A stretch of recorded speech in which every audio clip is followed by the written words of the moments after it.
আমি একটুখানি আপনার কাছে ডক্টর সায়ন্ত আপনার কাছ থেকে শুনতে চাই যে আওয়ামী লীগের ভবিষ্যৎ আপনি কি দেখেন? অনেকেই তো বলে যে আসলে এই ভোটটা তো হয়ে গেছে, সেক্ষেত্রে তারা অনেকেই আওয়ামী লীগের যারা সমর্থক ছিলেন তারা অনেকেই বলেছেন যে এই ভোট আসলে তারা দেখেন না, ভোট হবে না, এমনকি এই নির্বাচন যাতে না হয় সেজন্য আওয়ামী লীগের নেতারাও, সেই পতিত আওয়ামী লীগের নেতারাও তাদের দলের অনেককে বলেছে যে নির্বাচনে সহযোগিতা না করতে, ভোট না দিতে।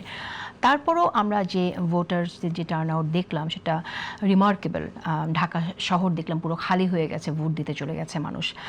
এখন আপনার কাছে কি মনে হয় যে আসলে এই জায়গা থেকে যে আওয়ামী লীগের ভবিষ্যৎ কী, এবং সেক্ষেত্রে আপাতত আওয়ামী লীগের কার্যক্রম তো নিষিদ্ধ করা আছে বিচার শেষ না হওয়া পর্যন্ত, এবং এই বিচার শেষ হওয়ার পরে কি হতে পারে, মানে আপনার অ্যাসাম্পশন কি বলে, আপনার বিশ্লেষণ কি বলে? এই বিষয়ে বিশ্লেষণে যাওয়ার আগে আরেকটা ছোট্ট বিষয় বলি, জামাতের চরিত্র নিয়ে, যেটা মাসুদ কামাল ভাই বলছিলেন যে হাসিনাকে উপর যেই অস্ত্র প্রয়োগ করত সজীব ভুইয়া কিংবা জামাত, সে একই অস্ত্র যদি বিএনপির উপর প্রয়োগ করে এটা ঠিক হবে কিনা।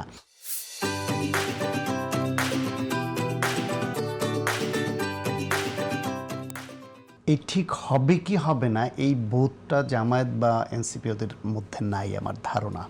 আপনি দেখেন, যদি ওটা ব্যক্তিগত হয়ে যায়, আপনাদের অভিজ্ঞতা কি জানি না, আমি বহু বছর ধরে তো ফ্যাসিবাদের বিরুদ্ধে কথা বললাম, লিখলাম, সব করলাম, ক্ষতিগ্রস্ত হলাম।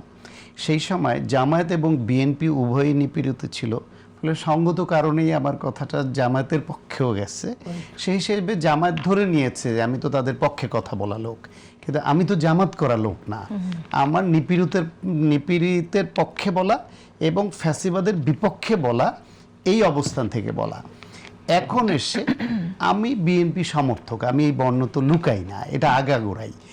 এখন বিএনপির সঙ্গে রাজনৈতিক প্রতিদ্বন্দ্বিতা এবং নির্বাচনী প্রতিদ্বন্দ্বিতায় জামায়াতে বিএনপি প্রতিদ্বন্দ্বিতা, সেখানে আমার মতামতটা জামাতের সমালোচনা একটু বেশি আসবে, এইটু আমি যেই অবস্থান ধারণ করি এটা খুবই স্বাভাবিক। কিন্তু তাতে জামায়াতপন্থীরা বা ওদের ফলোয়াররা ভার্চুয়াল মিডিয়ায় আমাকে নিয়ে যেই গালিগালাজ করে বা যেই ভাষায় সমালোচনা করে, আমি মিলিয়ে দেখেছি ফ্যাসিবাদকালে ফ্যাসিবাদের গোষ্ঠীকে ওরা যেই ভাষা প্রয়োগ করে গালি দিত, আমার বেলায় ঠিক একই ভাষা প্রয়োগ হচ্ছে। সুতরাং পার্থক্য করছে না যে এই লোক আমাদের সমালোচক, কিন্তু এ তো ফ্যাসিবাদ না। সুতরাং ফ্যাসিবাদকে যে ভাষায় আমি নিন্দা করতাম, গালি দিতাম, সেই একই গালিটা আমি কাজী জেসিনকে দিব কিনা, মাসুদ কামালকে দিব না, ডাক্তার সায়ন্তকে দিব কিনা। দেখেছে ইভেন শেখ হাসিনা তারেক রহমান সম্পর্কে যে ধরনের মন্তব্য করেছে, যেভাবে গালি দিয়েছে, করে যেই ভাষা ব্যবহার একই করেছে, ভাষা এবং এর চেয়েও খারাপ ভাষায় আমি এবার দেখলাম ছাত্র শিবিরের অনেকে সেই গালিগালাজ করেছে। আমির এই কি ফ্যামিলি কার্ড নিয়ে বলছে, রাখ তোর ফ্যামিলি কার্ড। এই যে শেখ হাসিনা তুই বেটা পারলে দেশে আয়, যেই ভাষায় যেই টোনে কথা বলতেন, জামাতের আমির তারেক রহমানকে নিয়ে তুই তুকারি করে একই ভাষায় কথা বলেছেন, কিন্তু তারেক রহমান তার কোনো রিপ্লাই দেন নাই।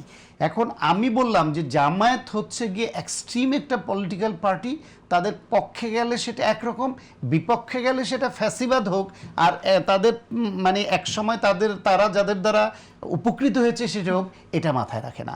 শুধু তার সমালোচক তাকে সহ্য করে না, এইটা হলো আমার অবজারভেশন। আমি বললাম, সুতরাং তারেক রহমানকে বা বিএনপিকে, হাসিনাকে বা আওয়ামী লীগকে যে ভাষা আক্রমণ করেছিল বা যে অস্ত্র প্রয়োগ করেছিল, সেটা এখানে করে যে এটা এদের হ্যাবিচুয়াল বা তাদের ভেতরের বিল্ড আপটা এরকম। এবার আসে আওয়ামী লীগের প্রশ্নে, যেটা বলেছেন যে আওয়ামী লীগ এদেশে রাজনৈতিক দল হিসেবে প্রধান দুইটা দলের একটা দল ছিল, বিএনপি এবং আওয়ামী লীগ। এই দুইটা দলের ফলোয়ার গোষ্ঠী তো অনেক বড়, সমর্থক, নেতা, কর্মী।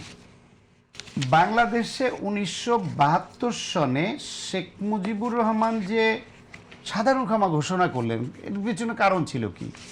ওই সময় তো স্বাধীনতা বিরোধী গোষ্ঠীতে 7.5 কোটির মধ্যে পার্সেন্টেজের বিবেচনায়, এখন আওয়ামী লীগের পার্সেন্টেজ 20 কোটির বিবেচনায় যত, তার থেকে তো কম পার্সেন্টেজ ছিল। তারপরেও তিনি ভেবেছিলেন সুনির্দিষ্ট অপরাধে যারা অপরাধী তাদের বিচার হোক, বাকিরা মূল ফ্লোর সঙ্গে মিশে যাক। এইভাবে সাধারণ ক্ষমা ঘোষণা করলেন, কিন্তু রাজনৈতিক দলটা নিষিদ্ধ করতে দিলেন না।